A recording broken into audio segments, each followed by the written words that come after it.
Hit and run केसमधला जो मुख्य आरोपी त्याचा मुलगा हे मुख्यमंत्री एकनाथ शिंदे यांच्याशी अत्यंत घनिष्ठ संबंधित आहेत.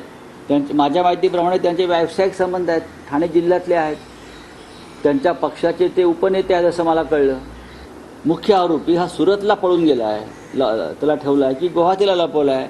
वरळीच्या पण हिट अँड केसमध्ये मी विश्वास देतो, कुठलेही दया माया दाखवली जाणार नाही. कोण कोणाचाही मुलगा असला तरी कडक ते कडक कारवाई जो मिहिर शाह नावाचा आरोपी आहे त्याच्यावर करण्यात येईल.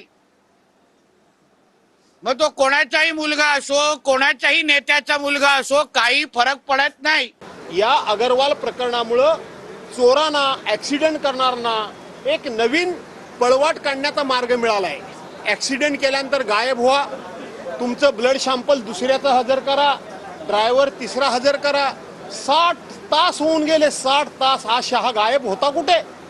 तो पकडला गेला कसा नाही? आणि म्हणून याच्या पाठीमागे कुठे ना कुठेतरी सत्ताधारी पक्षाचा हात असावा अशी शंका आहे.